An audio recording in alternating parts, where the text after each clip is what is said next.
Good morning to all, and welcome to the discussion for the future of food, sustainability and innovation. My name is Effie Lazaridou, and I'm the CEO of New Agriculture, New Generation, a non-profit organization based in Greece, established through a generous grant from the Stavros Niarchos Foundation. Today, together with Rutgers University, we are content partners of the Delphi Economic Forum 2021.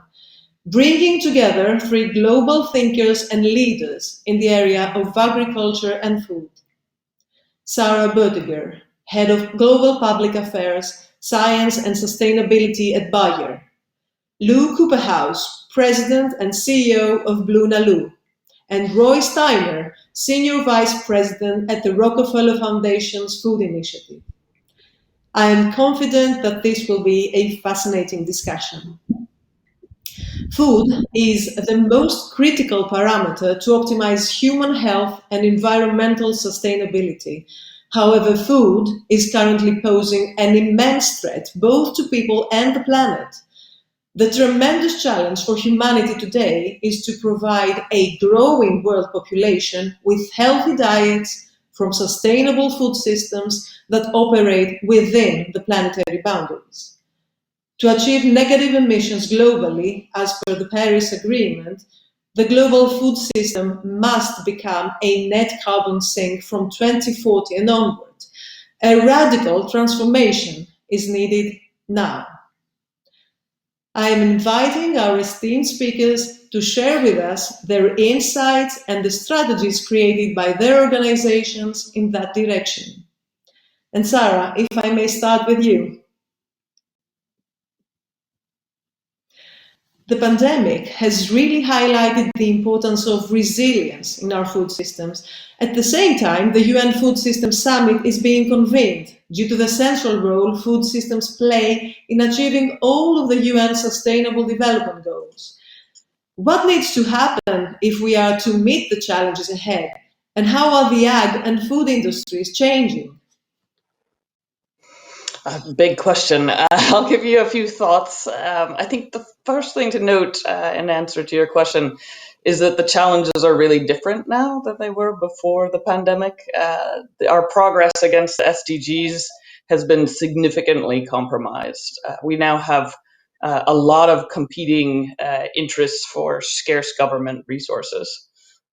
Remittances, something that many families in the world use to afford food, have been significantly disrupted. So I think part of it is that the context is really different. We're actually solving different challenges, or at least a different version of the same challenges in the food system that we had before.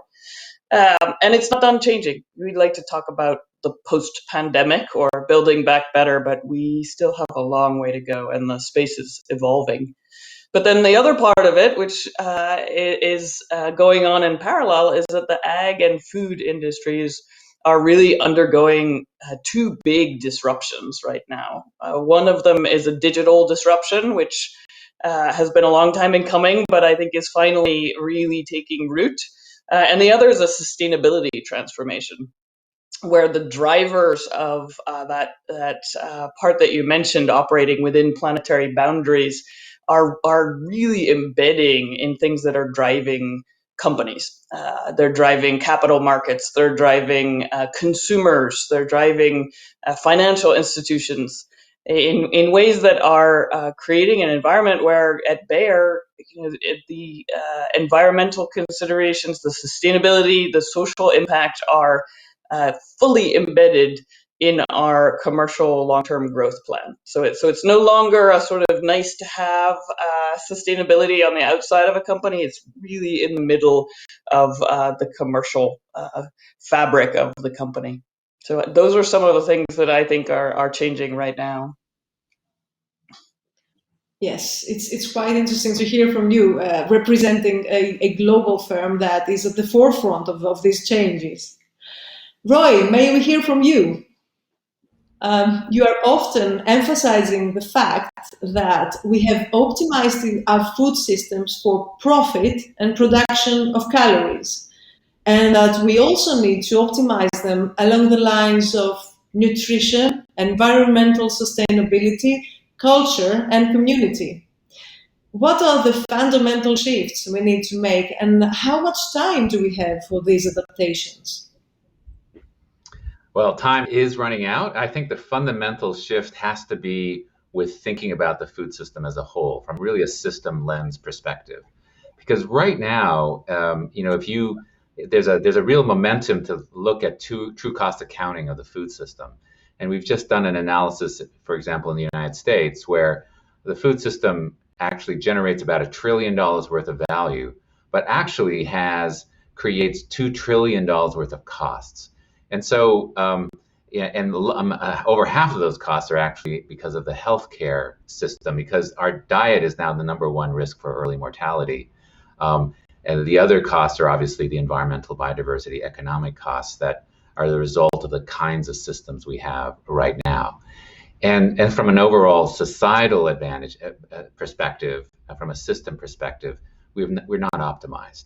I mean, if you just take, for example, one dietary disease in the United States, diabetes, that's costing the U.S. $327 billion. If you think about the entire global fertilizer industry of the world right now is only $150 billion. One diet-related disease is taking away twice the value of the entire global fertilizer industry. And so, we've got a food system that's essentially bankrupting the healthcare system.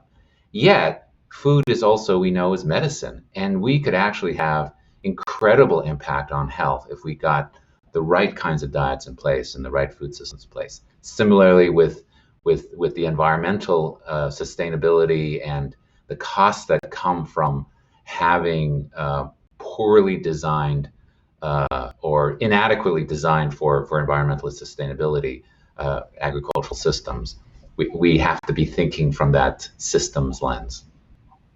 Mm-hmm. And Lou, coming to you, how are companies like yours, like BlueNalu, responding to these global challenges, and particularly in the challenge of the protein supply that we need for this growing world population? What are the projections for changes to consumer behavior over the next 2 decades that will affect our global protein landscape? And being a businessman, could you provide us with an overview of the number of companies that are working in this area now worldwide, and maybe an estimate of how much funding they have received today and what types of products they are developing? I know it's an area. No, thanks, Effie. And just to follow up on Sara and Roy's points, we need to do something dramatically to really affect our protein supply chain on the planet. And I'm excited to share that there is some excitement that's happening. We're now seeing over 100 companies around the world that are focusing on that solution. It all begins with the consumer. Consumer has shifted during the past decade, in particular, towards seeking products that are not just healthy for themselves, but healthy for the planet. So we're seeing companies like BlueNalu that are coming to market with alternatives to conventional protein supply chain sources. And they're accomplishing that using either various types of fermentation technologies, or they're using plant-based ingredient supply chain solutions, or in our case, using cell culturing technologies to actually make products that either look like or are the same as conventional meat, dairy, poultry, and seafood products. It's a very exciting time.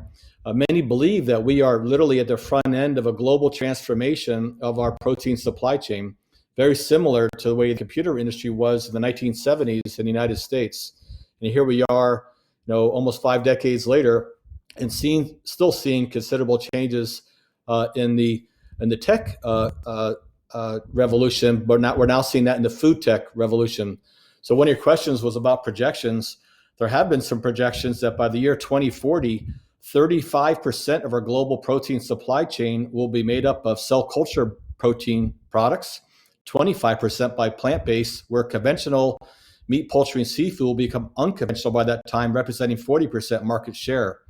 So what we're seeing in the case of seafood, which is really reflective of SDG number 14, life below water, is a recognition that the global demand for seafood is an all-time high, and we cannot keep up with that supply chain to feed the planet in the decades ahead. We must find another solution versus wild caught and farm raised. So in the case of cell culturing processes, we could really support that global supply chain gap, and also displace imports around the world, create more food security, but also what Roy mentioned about human health, even provide products that provide benefits with the absence of mercury, microplastics, environmental pollutants, really providing a product that's healthy for people, humane for sea life, and sustainable for the planet. So a lot of excitement in this category.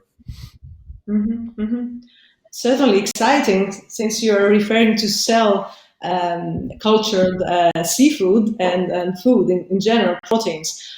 I'd like to go back to Sara and explore a bit the hot discussion about climate change. This lies at the heart of many of the challenges we face globally, and Bayer is pioneering new business models related to carbon farming, and is actually working on connecting farmers with carbon trading markets.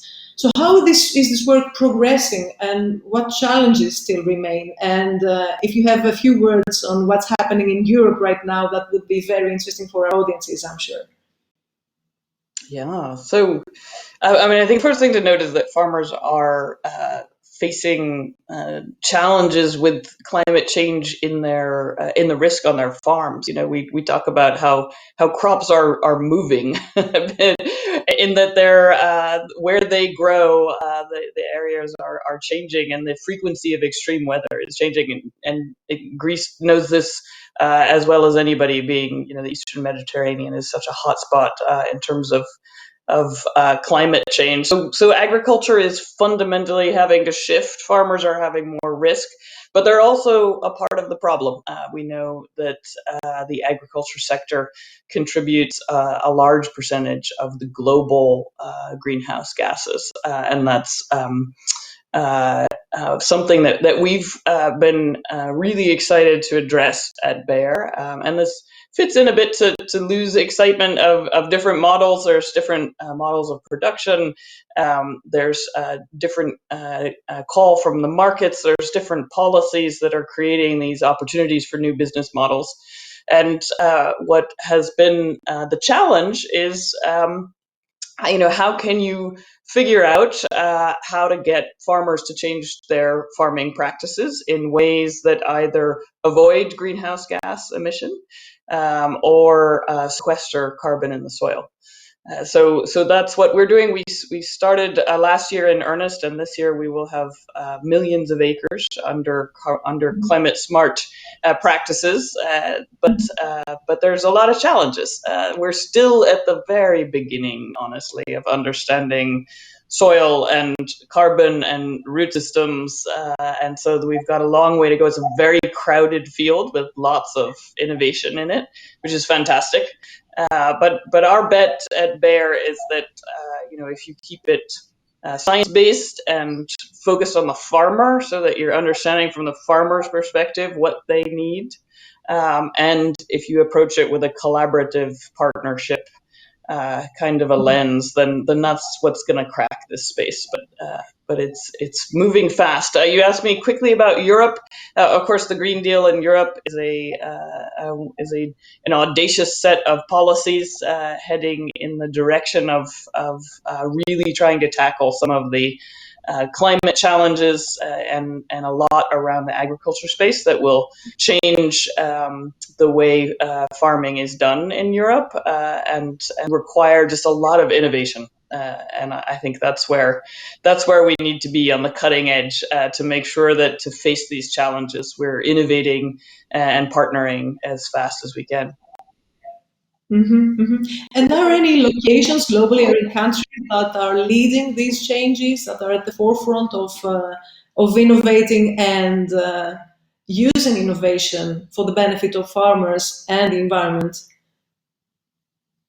So our carbon farming models cover the US, Brazil, India, Australia, and then we just started a public-private coalition in Europe, which basically looks at these same elements of sort of what does the carbon accounting on the farm level look like, and how can we make it something that is well enough accepted both by the farmer as well as governments for subsidies, or banks for insurance premiums, or consumers for knowing how their food was grown.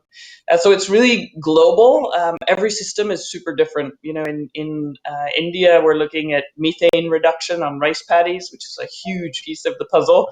In the US, we're looking at corn and soy and carbon sequestration into the soil. Fantastic.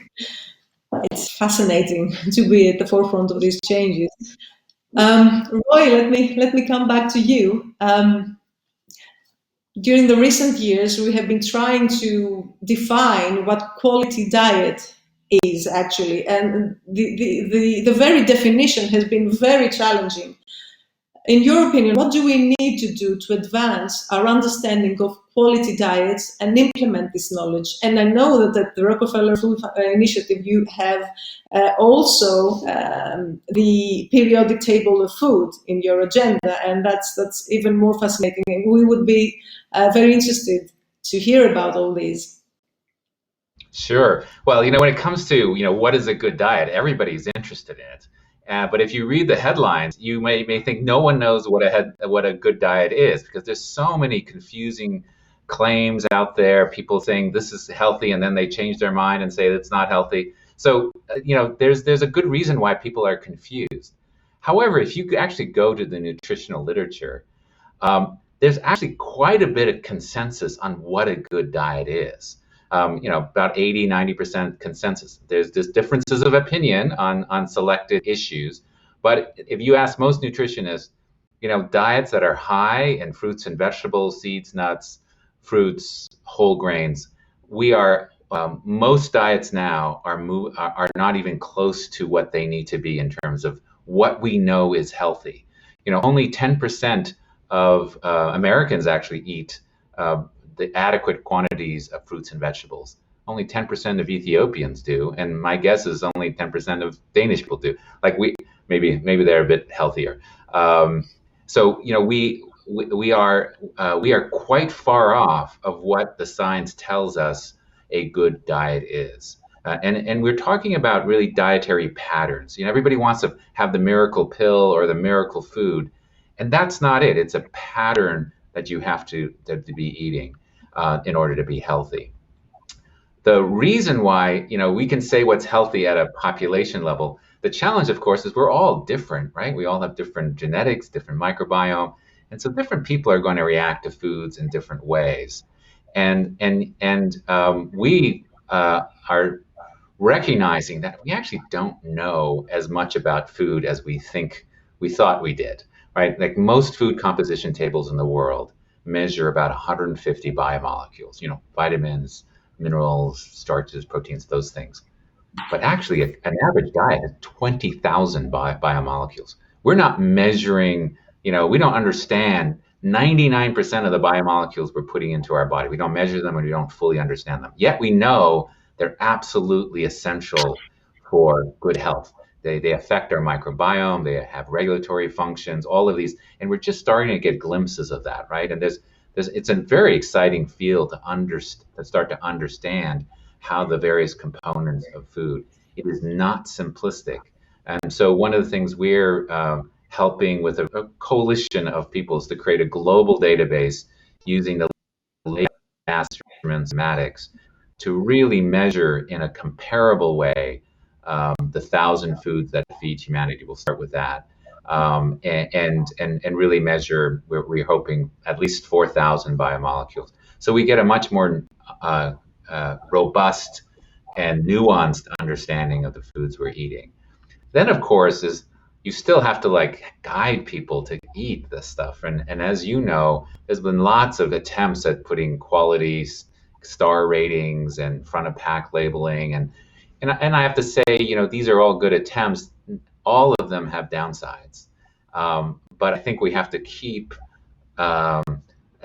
trying, because we are so far off eating what we know is healthy as an overall population, and especially people who are disadvantaged. The other dimension of this, though, is healthy diets aren't necessarily affordable in many places of the world. And that's something that the world has to confront in terms of what kinds of policies we put in place, what kinds of subsidies we provide, and then what kinds of regulations we need to put in place so that we aren't damaging the health.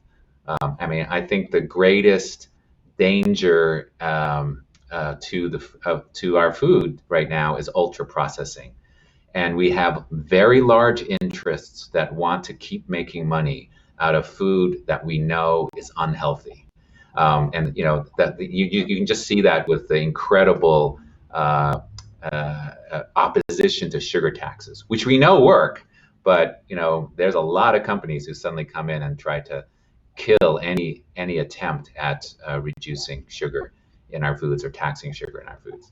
So I think we've got some challenges. I think there's a lot of interest in this area. We're starting to recognize how important it is, and hopefully we'll start aligning interests so we're actually creating and supporting foods that are healthy for us. Yes, there's lots of debate. We've seen what's going on in Europe with the Nutri-Score and how there is a quite, let's say, vivid discussion between producers and of traditional food products and the Nutri-Score rating. Let's see how this goes. Lou, coming back to you. We are witnessing lately a trend of established food companies investing in startups such as BlueNalu. Actually, BlueNalu's investors today include 7 multinational food companies headquartered in the US, Asia, and Europe. So, since Sara just mentioned the value of collaboration and partnership, in what ways do such collaborations create the framework for revolutionizing our food production and consumption models? And how have consumers responded thus far? I appreciate the question. Clearly, collaboration is critical for our success. When I started the company, I realized that it will be so challenging in this industry. And the company was really founded on scale production, accessibility of our products to consumers around the world. And that's quite a challenge indeed, is particularly when products like ours have historically and have not been approved at the regulatory level anywhere in the world. So Singapore recently approved this, United States, other Asian countries, EU, are all putting together the processes for regulatory guidance in this brand new space. Some categories, there is approval process in place, like plant-based products, but cell cultured and some of the fermentation technologies are requiring new regulatory guidance. So again, back to our partnership model, we really see this as kind of 3 levels. Supply chain, if we want to have consumer accessibility around the world, we need to make sure we could accomplish price parity, or perhaps even better, so our products can be affordable and accessible to all. We can literally democratize, for example, seafood. Take bluefin tuna, for example, overfished, very high levels of mercury, 80% of global catch goes to Japan.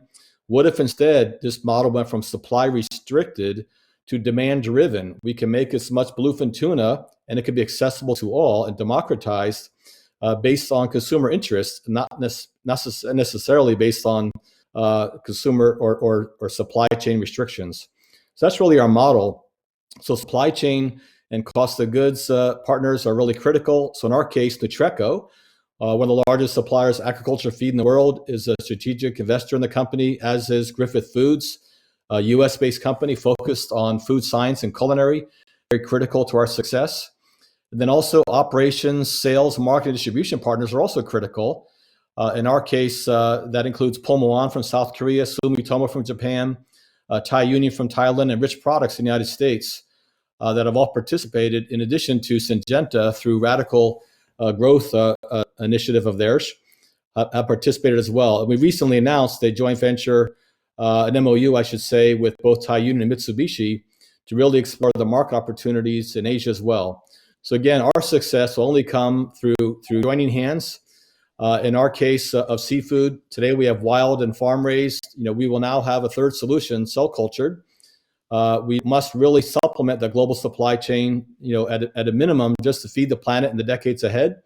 But we're very excited by having a product, again, that could also have some human health benefits and clearly do a great deal of good to really maintain the biodiversity in our oceans and really reduce the amount of animal suffering and welfare that exists in this industry today.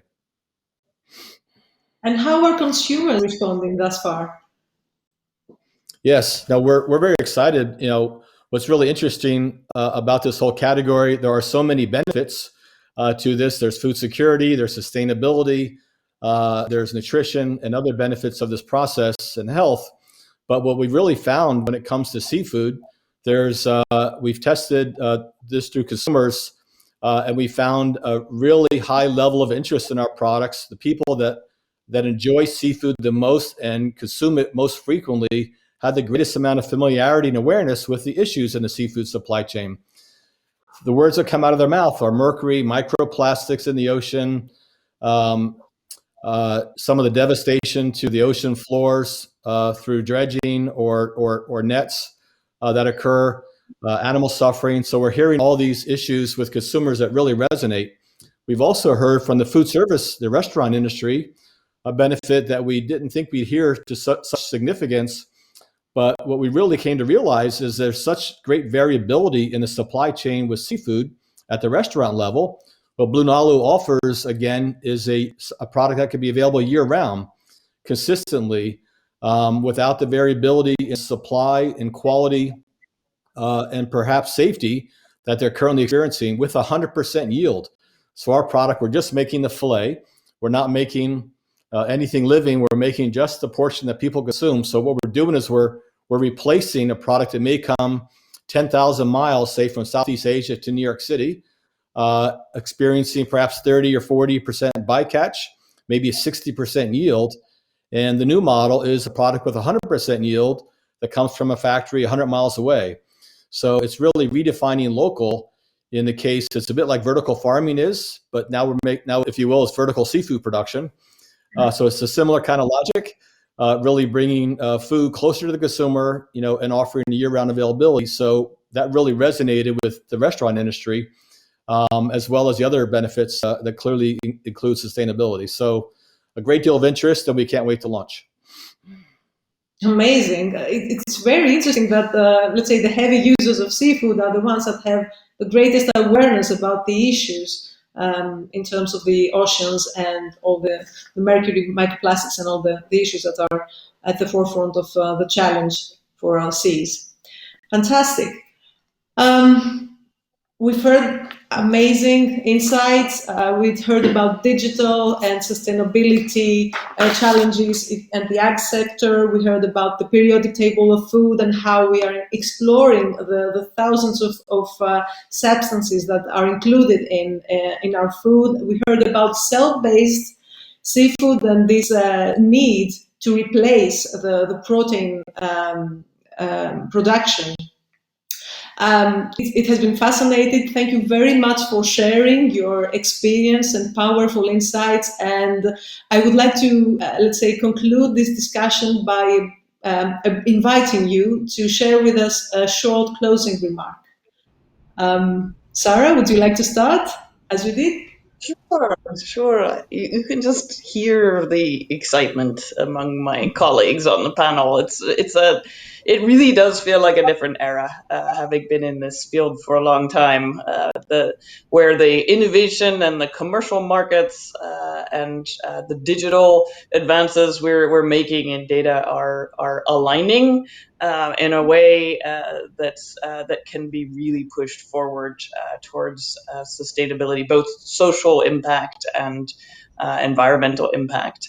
And I think, I would say there's three legs of the stool. One is this technology and innovation that all three of us are super excited about. You can tell we're sort of innovation geeks. But the second leg of the stool is policy. And nothing that we do happens without a good policy framework that's going to keep driving it. And the third leg, I think, is partnerships.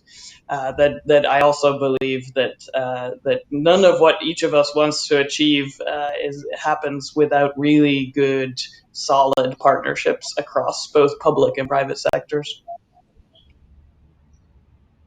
Fantastic. Lou? Well, thanks for the opportunity to participate today, Effie. What I think, just to pick up on Sarah's points, this is all about partnerships. This is really about a global connectivity, holding hands, and it's really exciting to see.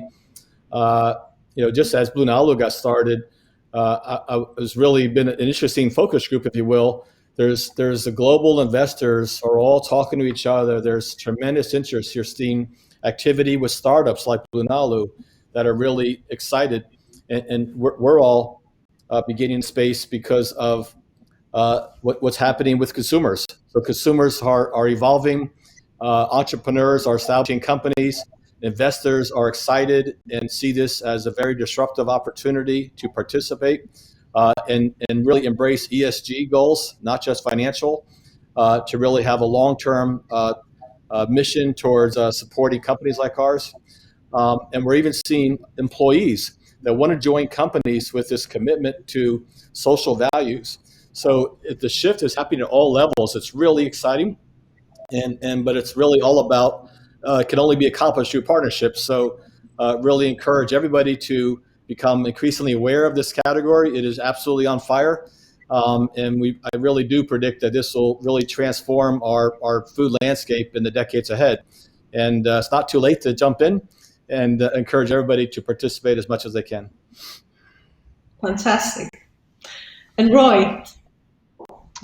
Thank you. Well, it's been wonderful being here. And I do think that food systems is getting so much more attention, especially now, with the United Nations Food Systems Summit coming up in September, but also this recognition that food systems are really the number one problem when it comes to two of the most biggest issues facing humanity. Climate change. You can't solve climate change without transforming the food system. And we can't solve the health issue without solving food systems. And in fact, if we had actually healthy populations, COVID would not have the same impact it's having now.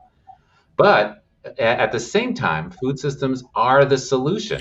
We can sequester carbon, as Sara mentioned, and actually kind of be solving the problem rather than contributing to it.